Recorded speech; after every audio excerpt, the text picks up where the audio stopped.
Hello everyone! Welcome back to my YouTube channel, Francis Vlogs. It's me, Francis De La Cruz, your seaman vlogger. Sa video na ito guys, at dahil nag-comment si Lee Solis 6692 sa isang video natin na kung pwede daw na middle latitude sailing naman. Since mabait ako at mabait din kayo, pagbibigyan natin yan. Paano nga ba ma-solve yung true course at distance gamit ang middle latitude sailing? Tara, madali lang yan. Bibigyan ko lang kayo ng 5 steps, tapos pagkatapos nyan, matutulog na tayo. Okay, let's start by this example. Okay, a vessel at latitude 28 north, longitude 116 degrees west, heads for a destination at latitude 3400 north, longitude 123 degrees 40 minutes west, and determine the true course and distance by middle latitude sailing. Madali lang yan guys. Ang given natin, ito na. Sinulat ko na. Latitude 1, 28 degrees 00 north. Latitude 2, 34 degrees 00 north. Longitude 1, 116 and 00 minutes west. And longitude 2, 123 degrees and 40 minutes west. Yan lang kailangan natin na given.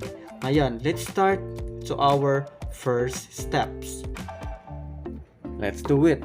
Ang unang gagawin natin guys, hanapin muna natin yung difference of latitude. Since may latitude 2 and may latitude 1 na tayo, i-compute na natin. So, kukunin lang natin yung difference ng dalawa since different name siya.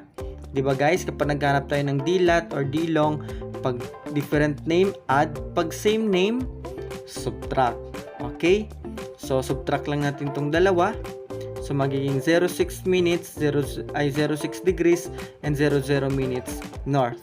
Okay? North dahil papunta siya ng norte. Tingnan mo yung 128 going to 34 degrees north. That's why north yung unit natin. Para ma-convert natin into miles, i-multiply lang natin yung degrees by 60. So, we have 360 miles. Bakit 60? Kasi 1 degree, okay, 1 degree of latitude or longitude is equal to 60 miles. Okay? So, 1 degree of latitude or longitude is equal to 60 miles. Okay, so that was 6 degrees times 60 is equal to 360 miles. Ngayon, let's go on to find the difference of longitude. Same lang guys, longitude 2 and longitude 1. Pwede man ito guys, baliktarin. So, since same name, ang rules natin is pag same name, subtract. Pag magkaiba to, kung ano to, or kung east or west to, magiging add to, no? So, since same siya, so minus. So, minus lang natin to. So, 40. So, 123 degrees and 116 degrees minus. So, we have 007 degrees. Okay, kuha. Ngayon, convert natin siya into miles. I-multiply natin by 60 itong degrees. Okay, guys. So, 7 times 60 is equal to 420. Okay, 420. Ngayon, may 40 minutes pa tayo. So, i-add lang natin yan. Okay, kasi 1 minute is equal to 1 nautical mile. Okay? So, 1 degree is equal to 60 nautical miles. Gets? Okay. So, 420 plus 40. So, we have 460 miles. Also, tapos na tayo sa dalawang step. Punta na tayo sa ikatatlo. Solving for middle latitude. Dito guys, madali lang to pag solving ng middle of latitude. Gagawin nyo lang always add lang to. Kahit magkaiba tong dalawa, add nyo lang. Okay? So, add lang yan. So, i-add mo lang yung latitude 1 and the latitude 2. Of course, hindi yung longitude 1 and longitude 2 kasi ang hinahanap natin is middle latitude. So, obviously, latitude 1 and latitude 2 ang i-add natin. So, 34 degrees and 28 degrees. So, we have 62 degrees. Ngayon, i-divide 2 natin. Since middle, so ibig sabihin gitna, i-divide natin by 2. So, 62 degrees divided by 2. So, we have middle latitude of 31 degrees. Okay, kuha. Ngayon, punta na tayo sa step 4. solving for true course by middle latitude sailing.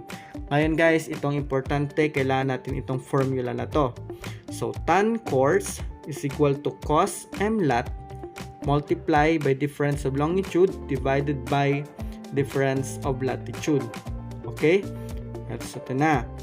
So, cos. Okay? So, ano yung mlat natin? Mlat. So, 31 degrees. Ito yon. Mlat, 31 degrees. Multiply daw natin sa dilo. So, ang dilo natin ilan? Ito, dilo. So, we have 460 miles. So, ilagay natin dito, 460 miles over. Yung dilat natin is 360 miles. Dilat is 360 miles. Okay? So, dyan mo lang. Compute mo na. Gamit tayo ng calculator. Okay?